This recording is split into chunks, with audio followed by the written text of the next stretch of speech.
देश की जनता, आपने उस 80 के पहले भी 77 में आपने देखा इंदिरा जी को हरा दिया, है ना। उसके बाद सरकार आई और 77 में क्या हुआ, 80 में सरकार गिर गई 2 साल के अंदर, है ना।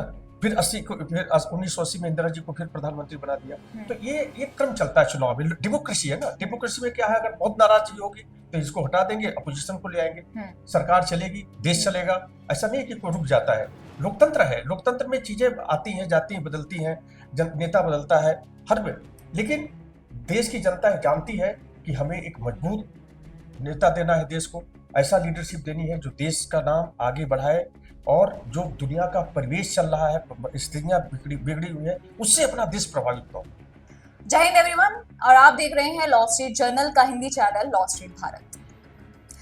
देश में आम चुनाव जारी हैं। इस मुद्दे पर हमारे साथ बात करने के लिए खास मेहमान आज हैं सत्यप्रकाश त्रिपाठी जी।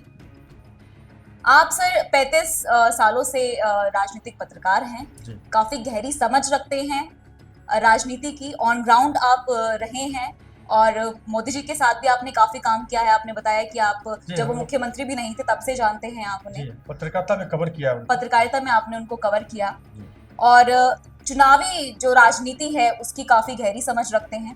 हमारे साथ बातचीत के लिए जुड़ने के लिए बहुत बहुत शुक्रिया।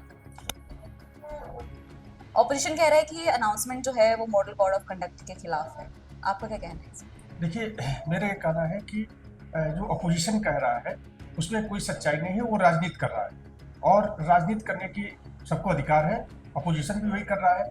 लेकिन आपने देखा होगा कि जो चुनाव होता है तो चुनाव के बाद जो प्रत्याशी होते हैं वो उसके बाद जब चुनाव खत्म हो जाता है तो मीडिया जाती है उनके घर पे, तो कोई अपने परिवार के साथ खाना खा रहा है, पानी पी रहा है, परिवार के साथ घूम रहा है। तो उसी तरह से प्रधानमंत्री 2 महीने से चुनाव प्रचार कर रहे हैं, तो प्रधानमंत्री ने अपना चुनाव किया कि मुझे 2 दिन चुनाव के बाद, चुनाव प्रचार खत्म होने के बाद मुझे 1 दिन या 2 दिन कैसे बिताना है। तो उन्होंने जो तय किया, पिछली बार 2019 में वो केदारनाथ चले गए थे, और अब की बार उन्हें कन्याकुमारी के उन्होंने यात्रा की है। तो वो उनका अधिकार है, और कोई भी कैंडिडेट जो है वो प्रत्याशी जो लोकसभा का चुनाव लड़ रहा है, विधानसभा का चुनाव लड़ रहा है, उसका ये अधिकार होता है कि उसको कब करना है, क्या नहीं करना है, उसके अधिकार है। और जहां तक अपोजिशन कह रहा है कि ये जो है आचार संहिता का विरोध है, वो इस पर मैं इत्तेफाक नहीं रखता हूँ, क्योंकि आपने देखा होगा कि अभी जो है इस तरह की राजनीति की जा रही है कि वहाँ के तमिलनाडु के स्टेट गवर्नमेंट ने वहाँ के डीएम को कहा है कि प्रधानमंत्री को परमिशन नहीं दिया जाए इस तरह की, क्योंकि वहाँ टूरिज्म का मामला चल रहा है, उससे प्रभावित होगा टूरिज्म। तो इस तरह की बात जो है, इस तरह की राजनीति चलना स्वाभाविक है, क्योंकि आम चुनाव चल रहा है, लोकसभा का चुनाव हो रहा है, और उसमें चूंकि प्रधानमंत्री के बीजेपी के तरफ से प्रधानमंत्री के उम्मीदवार है और प्रत्याशी भी है बनारस से, तो राजनीति होना स्वाभाविक बात है। लेकिन तो सत्यप्रकाश त्रिपाठी जी, जो कि आपको ओवर 35 ईयर्स हो चुके हैं, वरिष्ठ पत्रकार आप हैं, कई राज्यों में आप गए हैं इस दौरान जी देखने के लिए, तो उनका कहना है कि ये सारी जो अपोजिशन बात कर रहा है मॉडल कोड ऑफ कंडक्ट की, ऑफ वायलेशन, ये सारी राजनीति है। नहीं, देखिए, आपने देखा होगा जब चुनाव प्रचार चलता है तो अपोजिशन भी जाता है इलेक्शन कमीशन के पास, और पोजीशन जो इस समय सत्ताधारी पर बीजेपी है, वो लोग भी इलेक्शन कमीशन के दरवाजे जाते हैं और बताते हैं कि भाई ये किस प्रत्याशी ने किया, भारतीय जनता पार्टी के अध्यक्ष ने ये बयान दिया, अमित शाह जी ने ये बयान दिया, और उसी तरह से अपोजिशन के लोग भी जाते हैं, कहते हैं इन्होंने ऐसा कर दिया, और बीजेपी वाले कहते हैं नहीं, राहुल गांधी ने ऐसा बोल दिया, इस तरह का बोल दिया। तो सबको ये अधिकार है कि अगर उनको ऐसा लगता है कि वो आचार संहिता का उल्लंघन है तो वो जा सकते हैं और जाते भी रहते हैं। लेकिन सवाल यह है कि आचार संहिता का उल्लंघन का पूरा ये जो एक्ट है, बना हुआ है, नियम बना हुआ है, उसमें साफ साफ लिखा है कि क्या चीज है जो आचार संहिता के खिलाफ है ना। उसका अगर उल्लंघन होता तो इलेक्शन कमीशन वो नोटिस में लेता है, उसके खिलाफ करता है। आपने देखा होगा अभी चुनाव के दौरान ही कुछ लोगों को जो है 1 दिन के लिए प्रचार बंद कर दिया, इस तरह से कहा कि प्रचार आप नहीं कर सकते हैं। तो बीच बीच में से चलता रहता है। तो ये आचार संहिता का उल्लंघन एक ऐसा आरोप नहीं है जिससे जनता प्रभावित हो। अच्छा, मुझे नहीं लगता कि इससे चुनाव प्रभावित हो जाएगा, वोटिंग कम हो जाएगी, या वोटिंग अपोजिशन जो आरोप लगा तो उसके पक्ष में जाएगी। वोटिंग की बात करते हैं सर, प्रतिशत की बात की जा रही है कि वोटिंग प्रतिशत जो है इस बार कम निकल कर आ रहा है। देखिए, ऐसा है कि 1-2 चीजें हैं। एक तो मेरा ये मानना है, जो मैंने आपने बताया कि मैं कई जगह घूमा हूँ, ये कर्नाटक में घूमा, गुजरात में, राजस्थान में, यूपी में, दिल्ली में, उड़ीसा में। मैंने ये देखा कि ये कुछ लोग तो ऐसे हैं यार, मोदी को तो आना ही है, तो मैं जाऊं या ना जाऊं कोई फर्क नहीं पड़ता। तो एक मेन फैक्टर ये मुझे समझ में आया कि इसके वजह से भी लोग जो है टर्न आउट कम हुआ। अच्छा। दूसरी बात यह है कि जो गर्मी बहुत है, गर्मी की वजह से भी दिक्कत हुई। हालांकि इलेक्शन कमीशन ने फिर बाद में बहुत अच्छी व्यवस्था की, वहां पे पानी की व्यवस्था कराई और टेंट वगैरह की व्यवस्था कराई, लेकिन उससे गर्मी की वजह से भी कुछ कम हुआ, लेकिन बहुत ज्यादा नहीं, 2% कम हो रहा है। एविडेंस जो फर्स्ट फेज से लेकर के और अभी 6 फेज तक जो हुआ है उसमें 2% 3% का कर, लेकिन उससे असर पड़ता है। और उसका असर का मुख्य कारण हमें जो बताया आप, यही हमें ऐसा लगता है। अभी इसकी जांच वो देखेंगे, इलेक्शन कमीशन क्या कह रहा है और लोग भी क्या कर रहे हैं, लेकिन मुख्य कारण हमें यही लग रहा है कि गर्मी की वजह से कम हुआ। गर्मी और एक पहले का थॉट कि मोदी तो आ ही रहे हैं, क्या फायदा है? क्योंकि बहुत लोगों को कहते सुना हम लोगों ने, अच्छा, कि यार क्या जाना है, तो जीत के आ ही जाएंगे मोदी को, क्या ठीक है। इसी पे अगला सवाल है सर, अभी कोर्ट में भी ये मामला गया कि 417C के ऊपर चर्चा रही कि बात हो रही थी कि इलेक्शन कमीशन जो है कि आंकड़े समय पे 48 घंटे का जो उसका टाइम दिया जाता है तो वो लेट हो रहा है और सिलसिलेवार आंकड़े नहीं निकल रहे हैं। जी देखिए, आपने बिल्कुल सही सवाल पूछा, और उसमें 70C की बात की आपने। फॉर्म 70C होता है, 70C जो होता है, 17C जिसे कहा जाता है, उसमें हर जो वहां पे बैठा होता है, हर पार्टी के लोग बैठते हैं, उसमें जो प्रिजाइडिंग ऑफिसर होता है उससे सिग्नेचर कराता है कि आज इतने लोगों का इतनी वोटिंग हुई, सबका साइन होता है, वो एक कॉपी उनको भी देता है। तो मेरा ये मानना है कि ये जो परसेंटेज की बात, जो ये भी इशू बनाया गया इस चुनाव में, अपोजिशन की तरफ से बनाया जा रहा है। मेरा ये मानना है कि आपने देखा होगा गर्मी बहुत ज्यादा है, तो उसमें क्या हो रहा है कि कभी कभी मशीनें खराब हो जा रही हैं, उसकी वजह से कुछ देर तक रुक जाता है। कुछ समय 6 बजे के बाद 6 बजे तक लोग पहुंचते हैं, बड़ी संख्या में लोग पहुंचते हैं, तो रूल ये है कि जब जो लोग पहुंच जाते हैं उनकी वोटिंग होती है, तो कभी कभी 10 बजे रात में, 11 बजे रात में, और बहुत ज्यादा रिमोट एरिया में, तो वो जो बैलेट बॉक्स वगैरह है, जो पेटी आती है, वो दूसरे दिन आती है, तीसरे दिन दूसरे दिन तक आती है, शाम तक आती है, फिर उसका हिसाब, फिर जमा होना, फिर उसमें 2 या 3 दिन लग जाते हैं। इलेक्शन कमीशन ने भी अपनी सफाई दी है इसमें, केस गया है कोर्ट में, तो आजकल एक चलन हो गया है कि हर चीज का जो है लोग कोर्ट में चले जाते हैं। उसी के तहत चूंकि चुनाव चल रहा है, इससे बड़ा इशू क्या हो सकता है, इससे बड़ा पॉइंट जो है क्या हो सकता है कि भाई इसी पॉइंट को भी आगे हाईलाइट कर लो आप। इसी की वजह से गया, इसमें कुछ है नहीं। आपने देखा होगा कई बार ऐसे होता है कि चुनाव के समय के बाद, तो 1 दिन या 2 दिन के बाद इलेक्शन कमीशन फाइनल टैली करता है। अच्छा, इससे दूसरी बात यह है कि बैलेट्स जो आते हैं ना, वो उसमें पोस्टल बैलेट्स होते हैं और सारी चीजें होती है, उसमें कंबाइंड जोड़ा जाता है, तो उसमें 2 दिन लग जाते हैं। अब एक फर्स्ट फेज में 48 घंटे का फर्स्ट फेज में 3 दिन के बाद आया है, उसमें तो जो ऑब्जेक्शन हुआ था उसकी वजह से, बाकी उसने दूसरे दिन देना शुरू कर दिया, तीसरे दिन देना शुरू किया, तो बात थोड़ा मामला दबा। लेकिन अपोजिशन की तरफ से जो उठाया गया उसमें बहुत ज्यादा दम नहीं है, मेरा मानना है। मुद्दा बनाया जा रहा है, मुद्दा बनाया जा रहा है। अच्छा, मुद्दा तो बनता ही है ना चुनाव में, हर चीज को अपोजिशन बनाता है, सत्ता पक्ष उसकी सफाई देता है, और इसमें जो रेफरी का काम करता है वो इलेक्शन कमीशन है। अब जब मैच हो रहा है ना, एक बॉलिंग कर रहा है, एक बैटिंग कर रहा है। आपने अभी सर बोला हर मुद्दा कोर्ट पहुंच रहा है जी, तो क्यों हर मुद्दा कोर्ट पहुंच जा रहा है? ऑपरेशन की कमी है या फिर कोर्ट को एज अ ऑपरेशन खड़ा कर दिया जा रहा है कि भाई?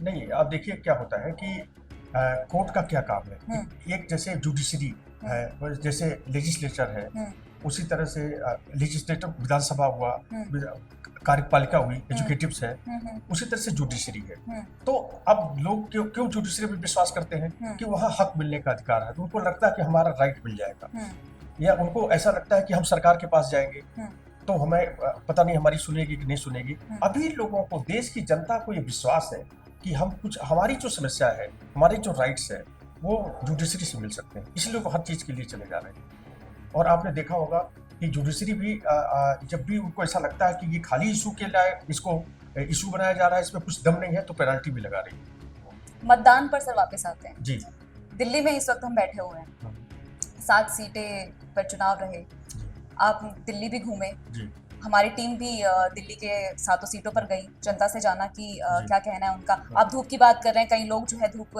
देखने के मतलब 47 डिग्री सेल्सियस जो टेम्परेचर था, उस दौरान भी लोग वोट देने पहुंचे। तो क्या लगता है आपको कि दिल्ली की जो जनता है उसके मन में क्या है? देखिए दिल्ली की जनता, आपने बहुत अच्छा सवाल किया। दिल्ली की जनता जो है, इसमें दो चीज़ें हैं। पहली चीज़ ये है कि ये लोकसभा का चुनाव होता है, देश का चुनाव हो रहा है।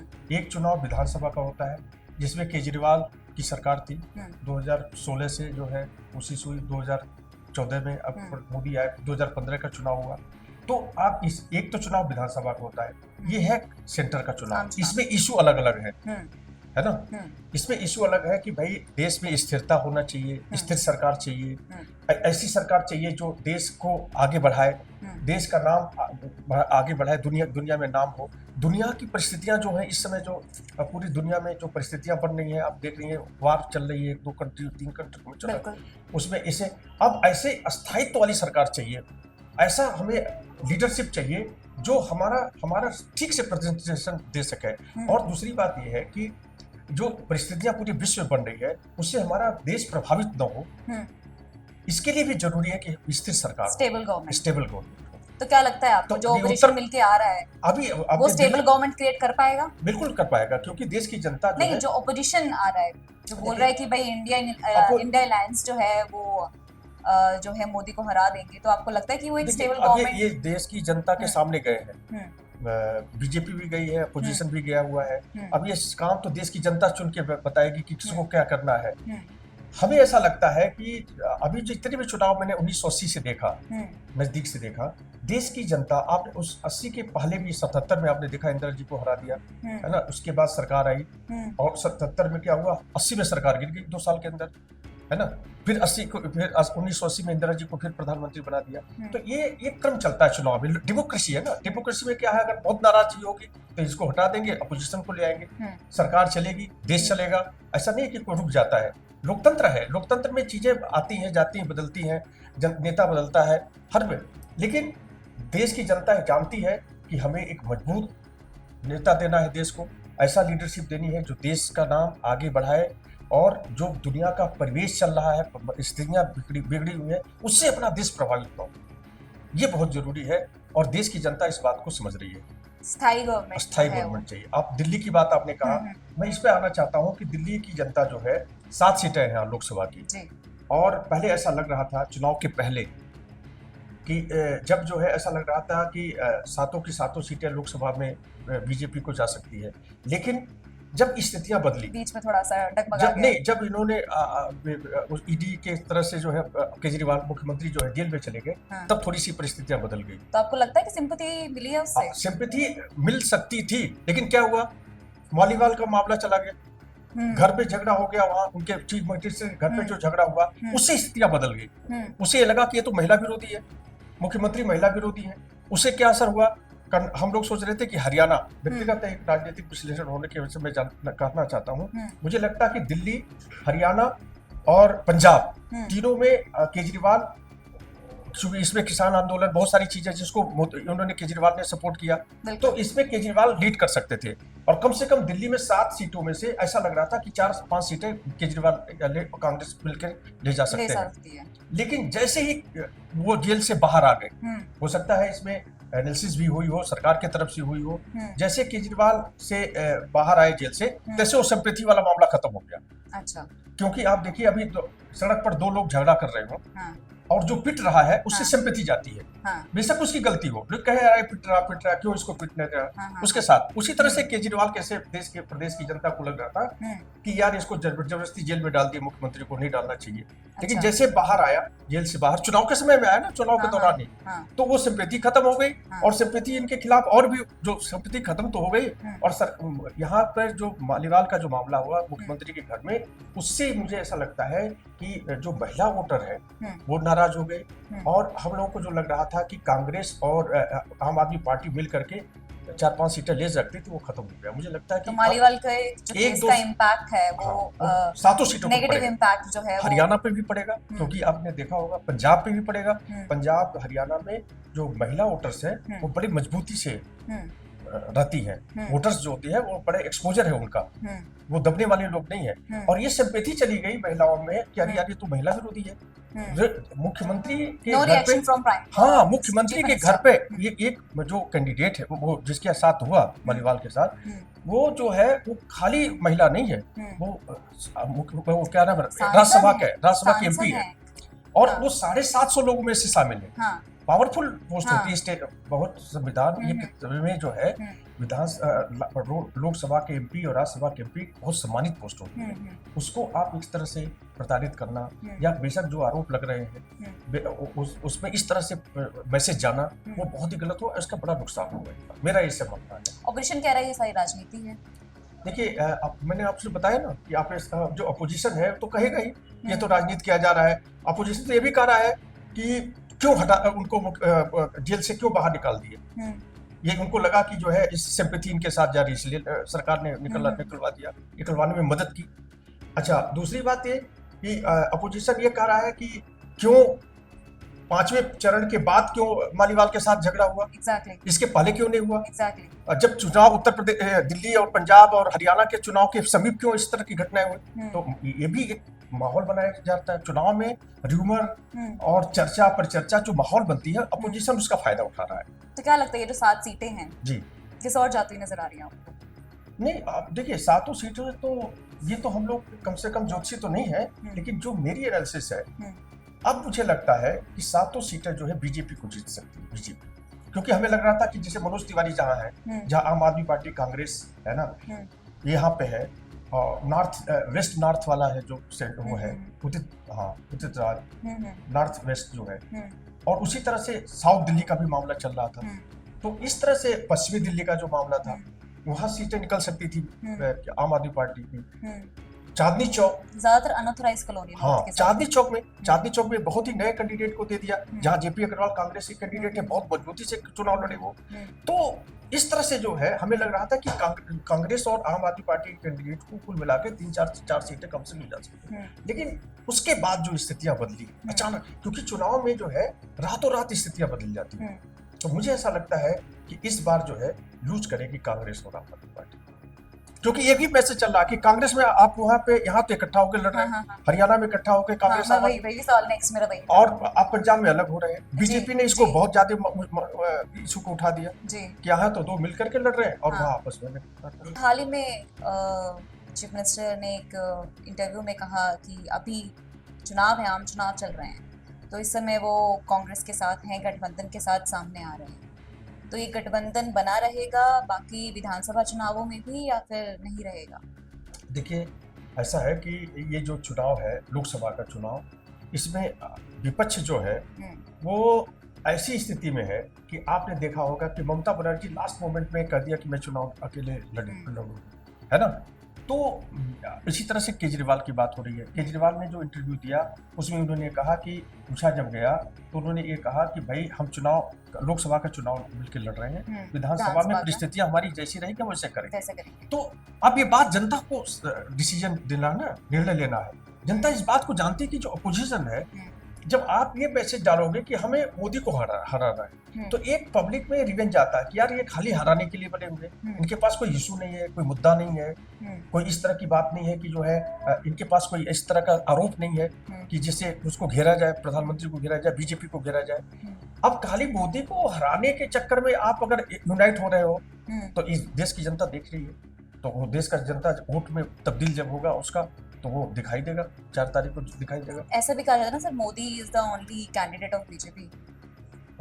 ये बात तो सही है। देखिए, ऐसा है कि जो प्रधानमंत्री का जो वो है, क्या नाम है, चेहरा है, वो अपोजिशन के पास कोई नहीं है। यही तो सवाल उठ रहा है कि भैया आपका अपोजिशन कौन है। प्रधानमंत्री ने भी जगह जगह अपनी जनसभाओं में कहा कि एक प्रधानमंत्री एक अपोजिशन जो है हर साल बनाएगा, तो उससे अस्थिरता की बात कहा उन्होंने, अस्थिरता की बात की भाई हर प्रधानमंत्री अगर बदलेगा। अच्छा, ये देश ने देख चुका है, 96 में भी आप देखा होगा, 96 से चुनाव के बाद हर साल हर महीने बदलते, 3-4 महीने पे 1 साल के बदल गए।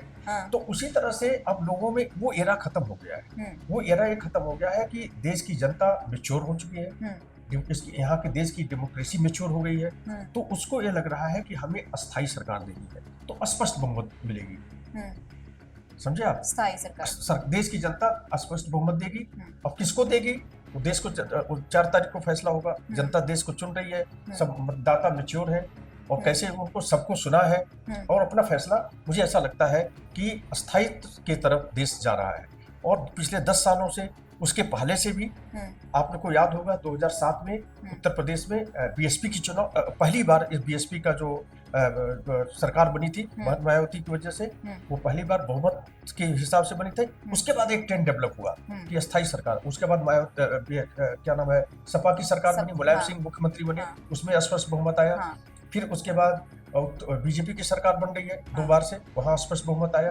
तो मुझे ऐसा लगता है कि इस लोकसभा चुनाव में भी स्पष्ट बहुमत की सरकार आएगी। तो देश चाहता है कि स्पष्ट बहुमत वाली ही सरकार और आए, मजबूत लीडर हो हमारा, मजबूत लीडर हो जो कि रिप्रेजेंट कर सके हमें एज अ ग्लोबल लीडर। अगले सवाल पे आते हैं। स्वाति मालीवाल का जिक्र हमने अभी किया, आपने कहा कि उसका बुरा इम्पैक्ट जो है वो आम चुनाव में पड़ सकता है, और क्योंकि मुद्दा काफी गंभीर था। जब पत्रकारों ने केजरीवाल से सवाल पूछा तो उन्होंने माइक जो है वो अखिलेश यादव के सामने से रख दिया। इसको लेकर वो काफी ट्रोल हुए कि भाई आपने क्यों किया और किस तरह से जवाब देना चाहिए था, क्योंकि काफी टाइम से स्वाति मालीवाल और केजरीवाल एक दूसरे को जानते हैं, कबीर ऑर्गेनाइजेशन जो है तब से। तो क्या लगता है कि आपको ऐसा क्या था कि भाई उन्होंने कोई जवाब नहीं दिया पत्रकारों को? देखिए, ऐसा है कि उसमें फंस गए ना। उसमें जो है क्या है कि स्वाति मालीवाल जो है वो ऐसी नेता थी उनकी कि जो पूरे आंदोलन से पिछले कई 20 साल से जुड़ी हुई थी, उनके संगठन से जुड़ी थी। जब पार्टी नहीं बनी थी उसके पहले उनका जो एनजीओ चल रहा था उससे जुड़ी हुई थी। और दूसरी बात यह कि 9 साल तक वो महिला आयोग की अध्यक्ष थी, चेयरमैन थी, चेयरपर्सन थी। उसके बाद राज्यसभा में आई, तो उनको अब देश की जनता को लगा कि जिस तरह से उनको अपमानित किया जा रहा है, जो खबरें आई कि उनको जो है अभी उनको जो है एलिगेशंस लगाए, एलिगेशन नहीं क्यों लगाए, अभी जो खबरें आ रही है कि जो उसमें जो है ये लोग चाहते थे, आम आदमी पार्टी के केजरीवाल जी और उनकी वाइफ जो भी है, लोग चाहते थे कि जो है ये इनको जो है वहाँ के जो वकील उनको छुड़ा के लाए, अभिषेक मनु सिंघवी, उनको राज्यसभा देना था। तो ये घर में ये था कि भाई इनको हटा दिया जाए, तो रिजाइन कर दे तो राज्यसभा उनको दे दे। ये एलिगेशन लगाया कि भाई और मालीवाल ने भी बयान दिया हाँ कि मैं नहीं देने वाली हूँ इस चीज पर। तो ये लगा कि भाई ये कुछ स्वार्थ है इन लोगों का कि अपने पुराने साथी को, वो भी महिला को इस तरह से अपमानित करना, इस तरह से मारपीट करना, जो राज्यसभा की एमपी है उस तरह से अपमानित करना, ये नागवार गुजरात प्रदेश की जनता को और देश की जनता को। तो इससे वो डिस्क्रेडिट हुए हैं। मेरा मानना है कि केजरीवाल जो है महिलाओं की नजर में, देश के वोटर्स की नजर में डिस्क्रेडिट हुए, तो उनको ऐसा नहीं करना चाहिए। बिल्कुल। आप बाकी राज्यों में भी गए, आपने महाराष्ट्र का जिक्र किया, कर्नाटका का जिक्र किया, उड़ीसा, गुजरात, राजस्थान, वहां का क्या रुख नजर आ रहा है आपको? देखिए, मुझे ऐसा लगता है कि महाराष्ट्र में जो है वो, महाराष्ट्र में क्या स्थिति है कि ये लोकसभा के चुनाव के पहले जो परिस्थितियां थी, आपको याद होगा कि शिवसेना में जो है तोड़फोड़ हुई 1-1.5 साल पहले, है ना। तो 2 पार्ट उसका हो गया, 2 पार्ट में हो गया। तो वो जो है उसके बाद वहाँ एनसीपी थी, उनको 2 भागों में बांट दिया और उसमें अजीत पवार थे। तो अजीत पवार वगैरह जो बहुत बदनाम लोग हैं और बीजेपी के साथ खड़े हो गए, उनके एलाइज हो गए। तो उससे उसका असर मुझे लगता है कि वहाँ कुछ सीटों पर पड़ेगा। महाराष्ट्र में बीजेपी के खिलाफ जा सकता है, सीटें कम हो सकती हैं एलाइज की, एनडीए की जो सीटें कुछ कम हो सकती हैं। ऐसे ही मैं आपको बताऊं, राजस्थान में कुछ सीटें कम हो सकती हैं। उत्तर प्रदेश में जहां तक बात है, पश्चिमी उत्तर प्रदेश में तो फिर भी ठीक है, फर्स्ट, सेकंड, थर्ड फेज। लेकिन चौथे फेज के बाद जब कानपुर के चुनाव हुए, उन्नाव के चुनाव हुए, कन्नौज के चुनाव हुए, उसके बाद लखनऊ हुआ, फिर गाजीपुर वगैरह हो रहा 5वें छठे पे, उसमें कुछ सीटों पर बीजेपी फंसती नजर आई है। क्योंकि आपको याद होगा कि उत्तर प्रदेश में जो चुनाव हो रहा है कई सालों से वो जात पात पर बटा होता है। मोदी जी देश के प्रधानमंत्री है, अच्छी छवि है, अच्छा काम कर रहे हैं, वो तो एक तरफ है। लेकिन बिहार हुआ, यूपी हुआ, ये सब चुनाव में, महाराष्ट्र भी आप देख लीजिए, ये इसमें जात पात का जरूर असर पड़ता है ना। दूसरी बात ये हुआ कि बीजेपी ने क्या किया कि जो पुराने इनके एमपीज थे उन्हीं पर दांव लगा दिया उत्तर प्रदेश में। तो जो तीसरी बार जीते हैं, दूसरी बार जीते हैं, उससे थोड़ा एंटी इनकमेंसी उनके खिलाफ, कैंडिडेट के खिलाफ। मोदी जी से तो लोग चाहते हैं ठीक है, कोई बात नहीं, अच्छे हैं। तो उसमें जो है, उसमें भी थोड़ी नाराजगी देखी गई कि भाई कैंडिडेट से नाराज है। अब वो नाराजगी वोट में तब्दील होगी कि नहीं, वो तो 4 तारीख को पता चलेगा। लेकिन हम लोगों ने जो देखा जाके जगह जगह, वो नाराजगी दिखी। और इससे हम आपसे कह रहे हैं कि कुछ सीटों पर, कम से कम 20 सीटों पर उत्तर प्रदेश में बीजेपी का कड़ा मुकाबला है समाजवादी पार्टी और कांग्रेस से। अच्छा, बहुत कड़ा मुकाबला है। और जीत और हार का जो अंतर है वो मेरे ख्याल से 2, 4, 5 हजार, 10 हजार के बीच में रहेगा। पश्चिमी लहर क्या कहती है?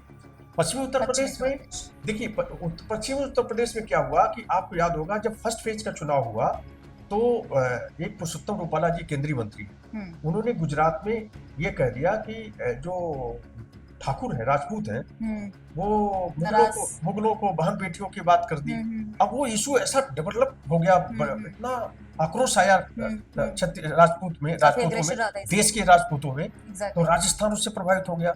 राजस्थान चूंकि आप जानती है राजपूताना बहुत, वही उत्तर प्रदेश में भी हो रहा है। उत्तर प्रदेश में, पश्चिमी उत्तर प्रदेश में भी, उत्तर प्रदेश, पूर्वी उत्तर प्रदेश में भी राजपूत क्या होता है कि प्रभावित करता है, ब्राह्मण और राजपूत जो है वोटर्स को प्रभावित करता है। अपना नाराजगी जो है 1-2 वोटर को बांट सकता है, भाई नहीं देना है। तो मेरा ये मानना है कि वो नाराजगी दूर नहीं हो पाई।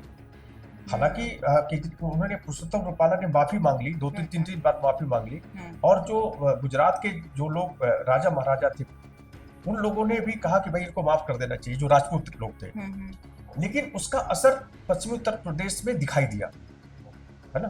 तो कुछ सीटें जो है ऐसे लगता है, मैंने बताया ना, 20-25 सीटें ऐसी हैं जो ये जो है बीजेपी फंसी हुई है।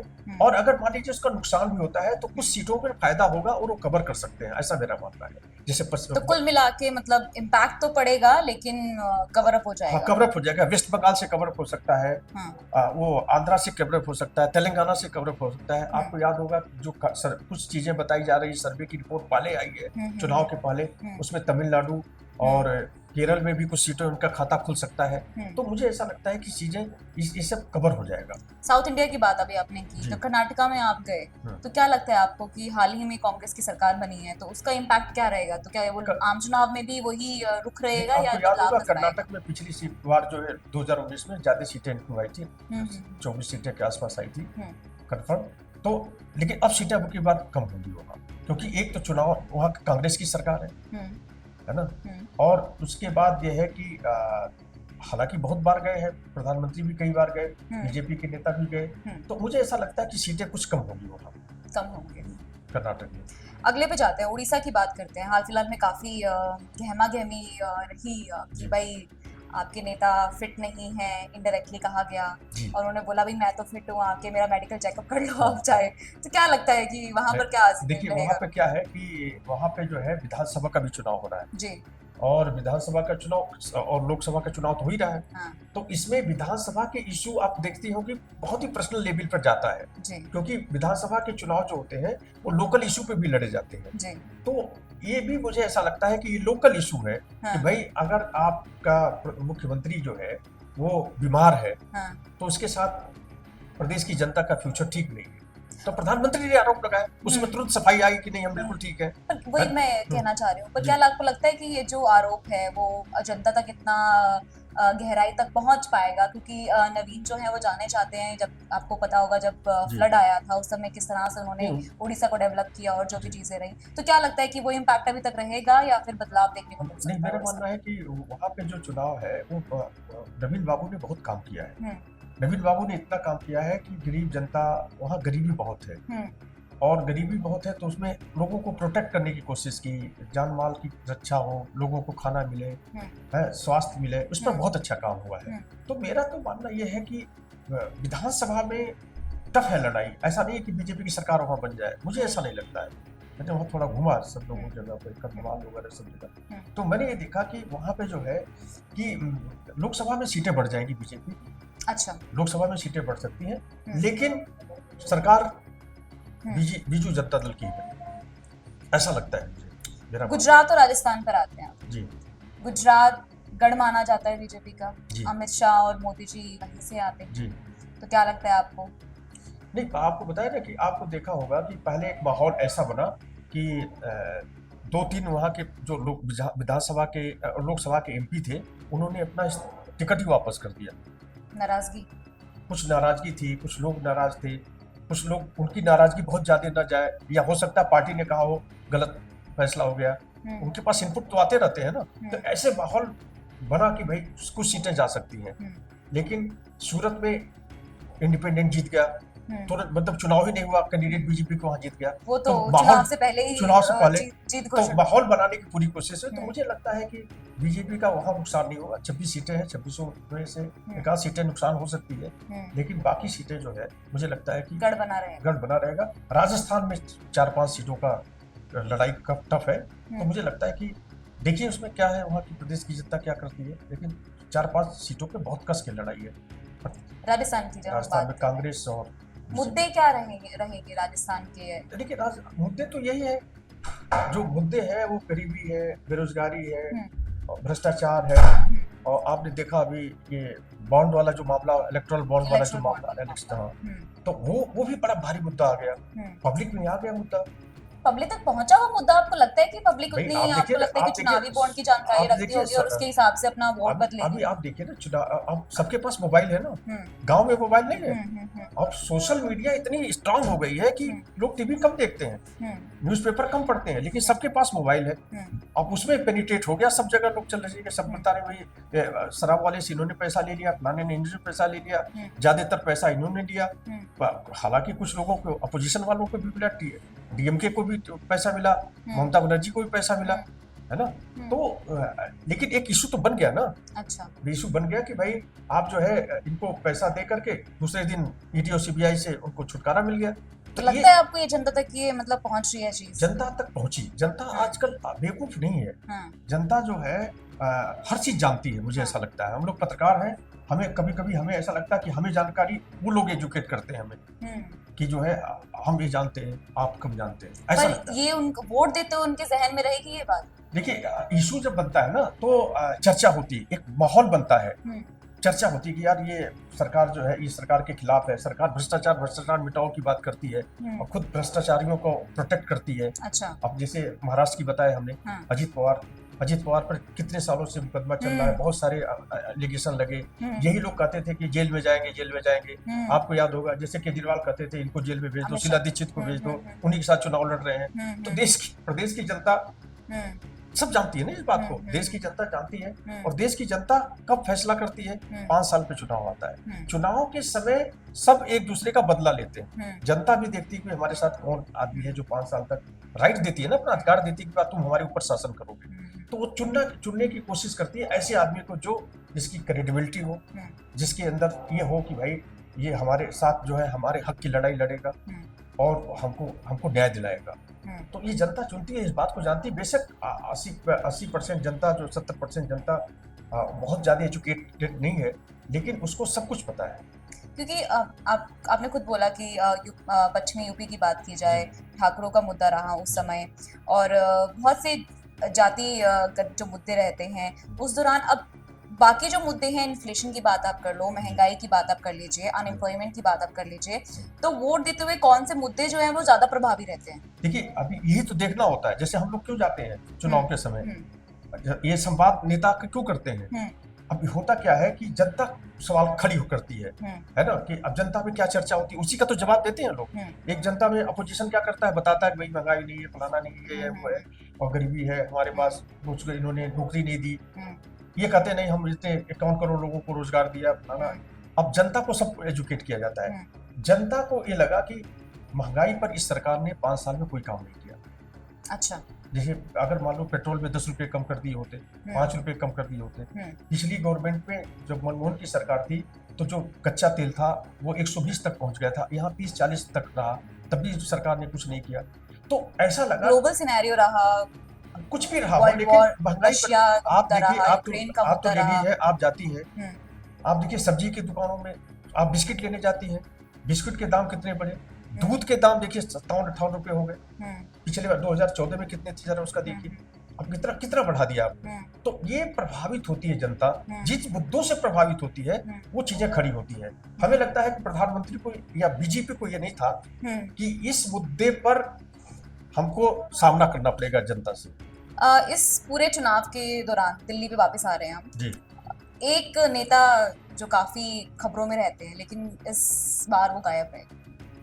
राघव चड्ढा जी की बात मैं कर रही हूँ। जी, सही पहचाना आपने। बिल्कुल। तो क्या कहाँ थे वो? चर्चा रही कि वो अपना इलाज के लिए देश से बाहर हैं और ये सब चीजें। देखिए, बिल्कुल सही कह रही हैं। और जिस इलाज के लिए थे वो बाहर इंग्लैंड में, आंखों को लेकर के, आंखों के इलाज के लिए लेकर के थे, तो आंखों का इलाज यहाँ शंकर हॉस्पिटल है आंध्रा में, पूरी दुनिया से लोग आते हैं इलाज कराने के लिए। तो आप ये नहीं कर सकते कि मैं आंख के इलाज के लिए, तो राजनीति है वो।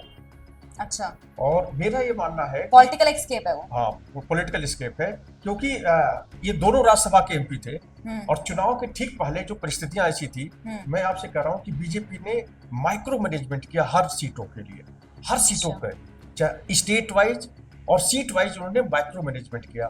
आपने देखा कि चुनाव के पहले बहुत सारे लोगों को पार्टी में शामिल किया, कराया। दूसरी बात ये किया उन्होंने कि इस लेवल पे कैसे किया जा सकता है। आपने देखा कि झारखंड के मुख्यमंत्री को जेल चले गए, किया ना इस तरह के चुनाव के ठीक पहले। तो मतलब हमारे कहने मतलब ही इस दोनों लोग नेता को आपने देखा होगा, मालीवाल को और राघव चड्ढा को, चुनाव के ठीक पहले मार्च में ही, फरवरी मार्च में, जब विधानसभा लोकसभा चल रही थी, राज्यसभा चल रही थी, संसद चल रहा था जब, तो उसमें ही मुझे ऐसा लगता है, मेरा ये मानना है, उसमें बातचीत ऐसी हुई कि चूंकि इनको तो करना था कि ये सातों सीटों पर एक एक सीट का हिसाब था, तो कैसे लिया जाए। तो मुझे ऐसा लगता है कि जब ये इशू आया शराबबंदी वाला मामला, तो वो दोनों महत्वपूर्ण नेता थे, दोनों से ऐसा कह दिया होगा, ऐसा लगता है कि भैया तुम्हें बचा लिया जाएगा। अच्छा। और बाकी देखते हैं। तो मुझे लगता है ये लोग होशियार लोग हैं, नेता है, इन्होंने अपना रास्ता अपना लिया। और आपने देखा ना कि क्यों मालीवाल जो है छठे चरण के बाद गई, है ना। लोग ये कह रहे हैं कि ये इशारे पर कहीं कहीं हुआ, है ना, पहले क्यों नहीं गई। तो ये हमेशा राजनीति होती है। राजनीति आप ऐसा नहीं करती कि क्यों राजनीति की गई। राजनीति करनी तो आया, चाहे बीजेपी हो चाहे कांग्रेस हो, सभी लोग राजनीति कर रहे हैं। तो ये मेरा ये मानना है कि जो इन लोगों को राघव चड्ढा गायब हो गए और जो बहाना बना रहे हैं, किसी को पच नहीं रहा है कि भाई हमारा इलाज था, क्यों 2-3 महीने आप गए, 2 महीने की इलाज, आंख का इलाज होता है। अच्छा, आंख की इलाज में क्या होता है कि उसमें हर 5-10 दिन पर जो है आपको विजिट कराना पड़ता है, फॉलोअप होता है। तो वो इशू किसी को पच नहीं रहा, कम से कम इंटेलेक्चुअल को तो नहीं पच रहा है ना। तो कुछ हमें लगता है कि राजनीतिक उठापटक जो है उससे ये लोग प्रभावित हुए। तो क्या मतलब कॉन्फिडेंस नहीं है केजरीवाल पर? नहीं, कॉन्फिडेंस की बात नहीं है। आप देखिए ना, चुनाव में जो होता है कि जो केजरीवाल थे वो मुख्य प्रतिद्वंदी थे, भाई उन्हीं से तो मुकाबला था। कांग्रेस तो घिसी पिटी थी, कांग्रेस में बहुत दम नहीं था। अब ये देखा, जैसे आपको याद होगा, उत्तर प्रदेश में पिछली बार 2019 में एसपी और बीएसपी दोनों मिल गए और उसमें 18 सीटें कम हो गई बीजेपी की। तो ऐसा लगा कि हरियाणा, मध्य प्रदेश और छत्तीसगढ़, हरियाणा, दिल्ली और पंजाब, तीनों में 13 सीटें वहां पे है, 10 सीटें हरियाणा में है और 7 सीटें हैं। तो इस सीटों पर केजरीवाल प्रभावित कर सकते हैं। तो उसको हिलाने की कोशिश हुई और पहले 2-3 मुख्यमंत्री, उनके मंत्री तो गए ही थे, है ना, जेल पहुंचे हुए थे, फिर उसके बाद इनको कर दिया गया। तो ये सब चीजें होती हैं, राजनीतिक घटनाक्रम चलते रहते हैं। और उन्होंने अब ये तो फैसला जुडिशरी को करना है कि क्या सच है क्या गलत है, लेकिन इस बीच में सब इम्पैक्ट जो जनता पे पड़ा, जनता का पड़ा, जनता भी जान रही है कि क्या है, सब राजनीति, जनता जानती है सब राजनीति है, अब फैसला उसको करना है। तो मेरा ये है कि ये मालीवाल और जो चड्ढा की आपने जो बात की है, वो भी एक राजनीति का हिस्सा है जिससे वो लोग प्रभावित हुए। नहीं, आप कह रहे हैं कि ऑपरेशन से कह रहे हैं कि ये सब बीजेपी का करा है और सब पॉलिटिक्स है। तो मैं उनके नेताओं की बात कर रही हूँ, क्या मालीवाल और राघव चड्ढा को केजरीवाल पे कॉन्फिडेंस नहीं है? नहीं, आप देखिए होता है जब आग लगती है ना, तो आग लगती है तो हर आदमी बचने की कोशिश करता है ना। उसमें ये लोग भी प्रभावित हुए। अब आप पार्टी में लग गई ना, अब आप देखिए चुनाव में पकड़ा गया भाई, कितने लोग जेल में चले गए शराब वाली मुद्दे पर, और उसके बाद ये एक तरह से पार्टी में आग लग गई ना, तो इसमें दोनों लोग बचने की कोशिश किए, अपने हिसाब से बच रहे हैं। ऐसा भी तो हो सकता है, ऐसा क्यों नहीं सोचते हम लोग?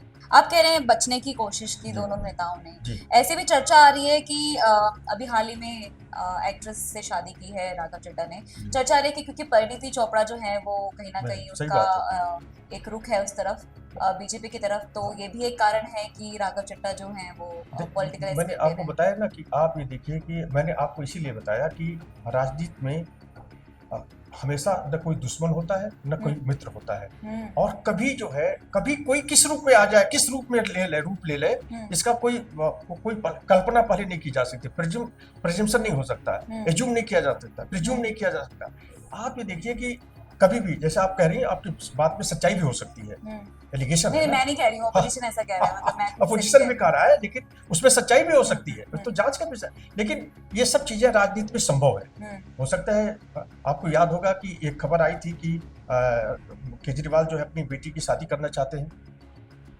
आरोप केजरीवाल की वाइफ ने भी ऐसा कहा था कि एक वीडियो क्लिप आई थी, उसमें बड़ी चर्चा हुई थी कि राघव चड्ढा से शादी होगी।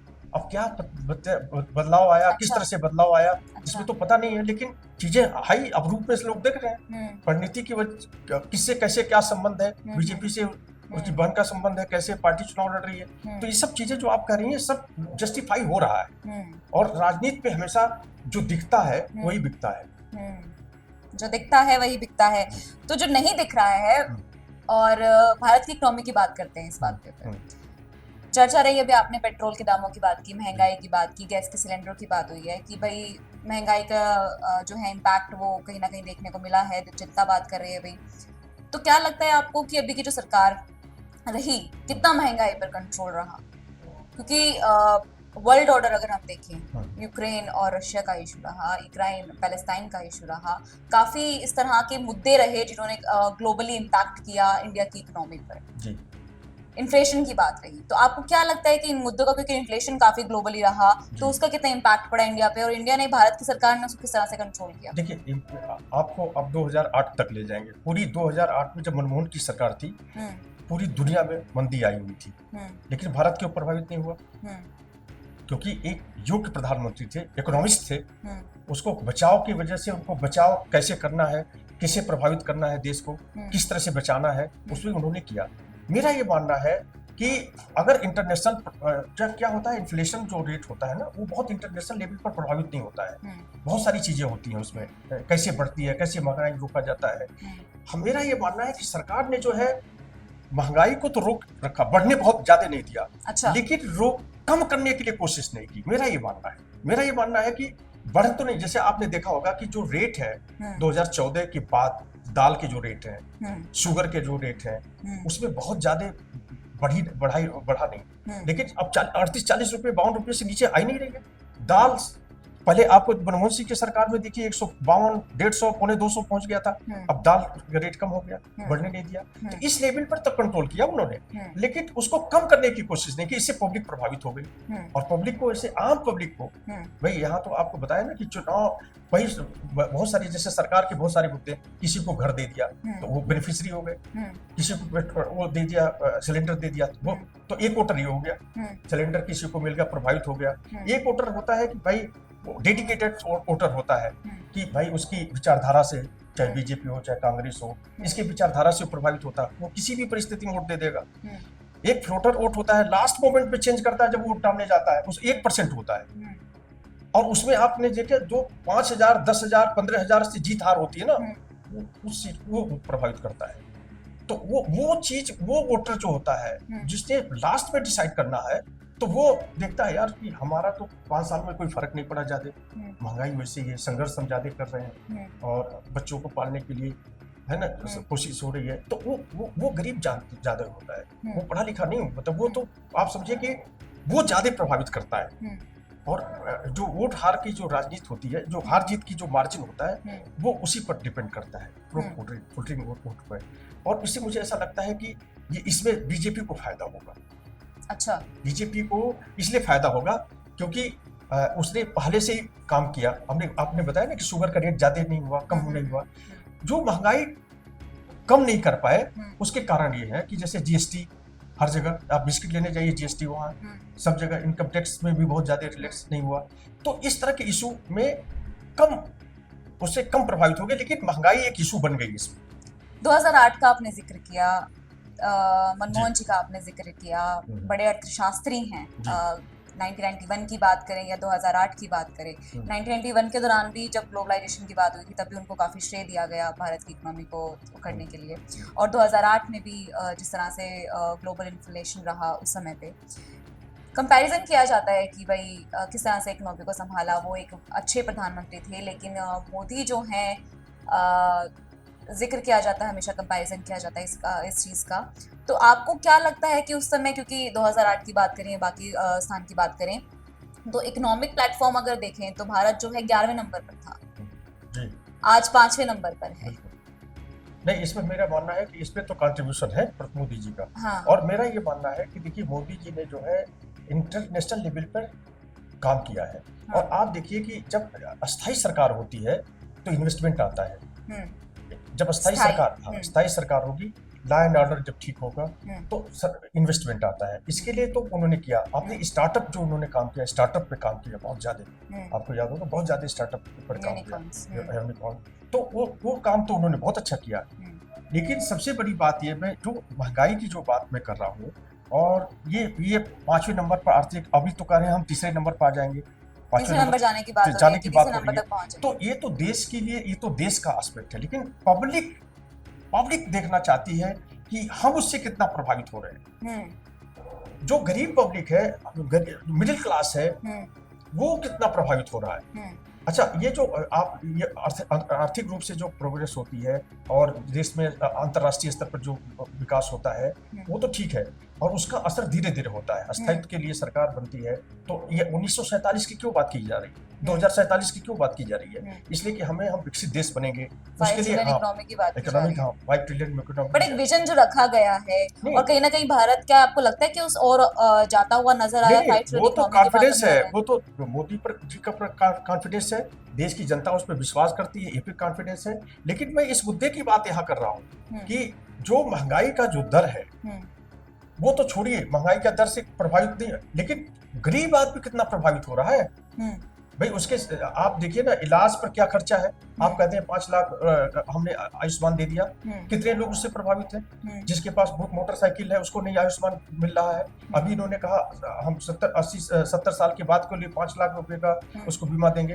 तो हमारे कहने का मतलब कि जो काम आपको करना चाहिए था, जिससे ज्यादा से ज्यादा लोग प्रभावित हो, ज्यादा से ज्यादा लोगों को लाभ मिले, तो आप वो काम बीजेपी सरकार ने नहीं किया। इससे थोड़ी जनता में नाराजगी दिख रही है। बाकी वो अंतर्राष्ट्रीय स्तर पर बहुत काम कर रहे हैं। उनका इंटरनेशनल लेवल पर जो डायलॉग है, जो बड़े नेताओं से दोस्ती है, चाहे अमेरिका से हो, चाहे रशिया से हो, पॉलिसी की बात हो, उस पर कोई क्वेश्चन मार्क नहीं है। आपने देखा कि इस पूरे चुनाव में ये सब चीजें बात होनी चाहिए कि आपने देखिए कि ये सारी महंगाई 2004 से लेके 14 तक क्या थी, और 14 से इन्होंने क्या किया, ये सब आंकड़े बताने चाहिए।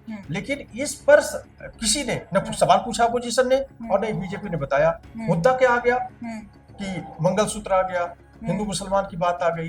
अब मैं इसमें बताना चाहता हूँ, मैंने पूछा बीजेपी के नेताओं से कि मैं ये इशू किस तरह से, प्रधानमंत्री को ये बात नहीं करनी चाहिए। प्रधानमंत्री ने सफाई भी दी कि मैं, हमारा मकसद नहीं था हिंदू मुसलमान कहने का, डिफेंसिव हो गए। वो कहते हैं कि मैंने कभी हिंदू मुसलमान नहीं किया, लेकिन जो आपका बयान आ गया, मुजरे की जब बात आ गई, मुजरे का जो बयान आया, इससे आपको क्या लगता है? इससे ये लगता है कि आपने जो है, उनको ये लगा कि जहां जहां उन्होंने ये बात कही, वहां जो है वो मुसलमान था, बहुसंख्यक वहां पर ज्यादा प्रोमिनेंस था, और जो है यादव था, समझे आप? इस तरह के जहां उनको लगा कि हमारा वोट तो है नहीं, तो कम से कम जो हमारा ट्रेडिशनल वोट है वो तो मजबूत हो।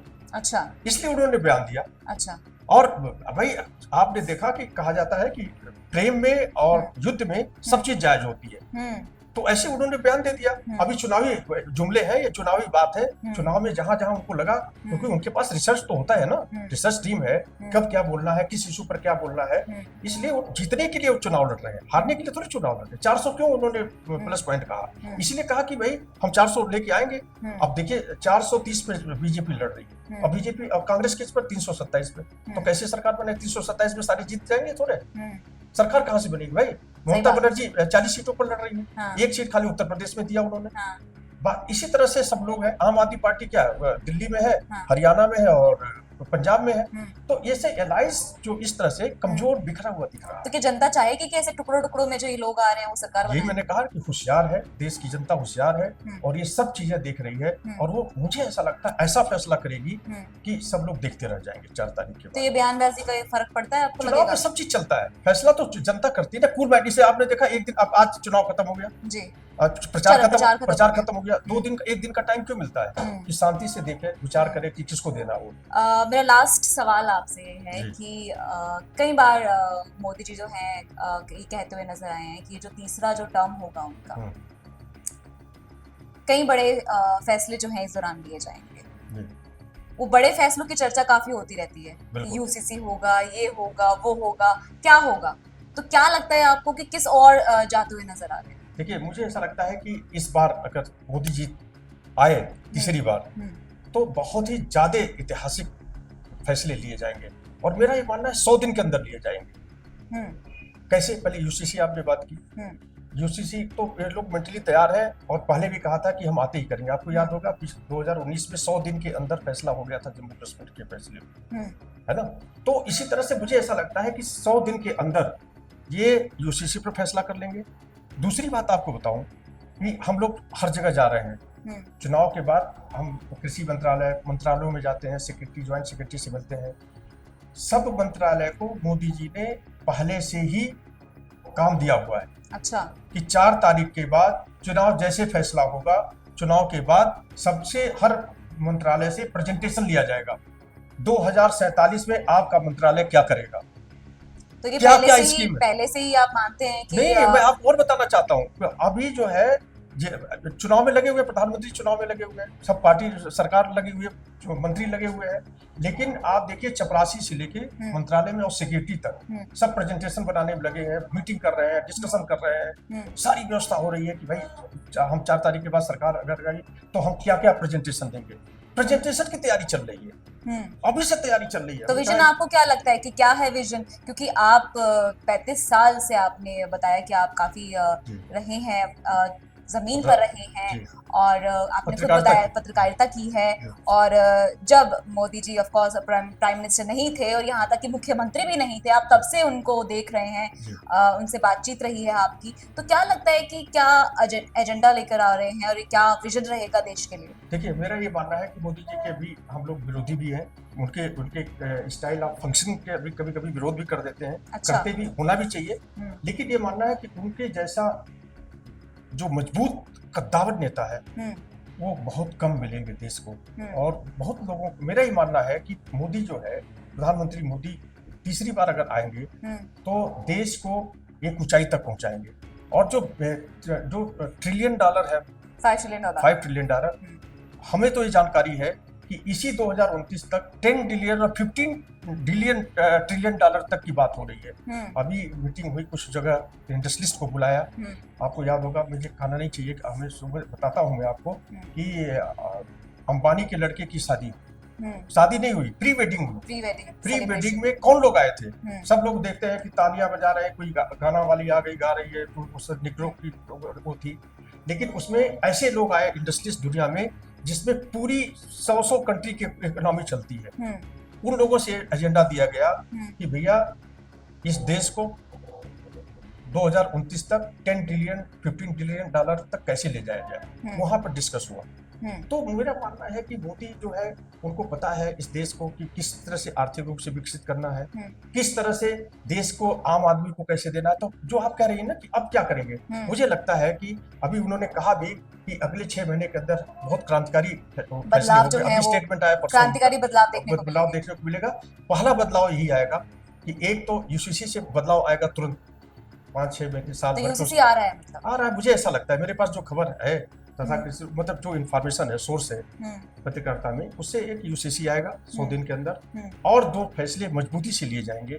उस पे यह है कि महंगाई पे रोक होगी, महंगाई के लिए प्रयास किए जाएंगे, भ्रष्टाचार पे सबसे ज्यादा अंकुश होगा। और अब की बात ये मानना है, मेरा मानना है कि भ्रष्टाचार पे, क्योंकि मुद्दा भ्रष्टाचार का बन गया और पब्लिक ये मान रही है कि भ्रष्टाचारियों को ये जेल तक पहुंचाएंगे। तो मेरा ये मानना है कि जो विरोधी तो है ही है, भ्रष्टाचारी जो विरोधी है वो तो जेल जाएंगे ही, अब पार्टी के अंदर जो भी रहेंगे उन पर भी नकेल कसेगी, मेरा ये मानना है। तो भ्रष्टाचार के लिए वो काम बहुत तेजी से करेंगे, आर्थिक तरक्की के बारे में बात करेंगे, और आम आदमी कैसे खुशहाल हो, गरीब आदमी कैसा। आपसे बताया नहीं कि गरीबी पर सरकार ने, बेरोजगारी पर काम नहीं किया, गरीबी पर काम नहीं किया, महंगाई पर काम नहीं किया। ये तीनों चारों विषयों पर बहुत जल्दी काम होगा और बहुत सार्थक डिसीजन होंगे, ऐसा मेरा मानना है। ठीक है, देखते हैं 4 जून का जो है इंतजार रहेगा और देखना होगा कि क्या फैसला जो है वो जनता लेती है, किस मुद्दे पर जनता ने वोट दिया, वो 4 जून की काउंटिंग के बाद पता चलेगा। 4 जून का जो गणना है उसके लिए आप हमारे साथ यानी कि लॉ स्ट्रीट जर्नल के साथ बने रहिए और देखते हैं कि देश में किसकी सरकार बनती है।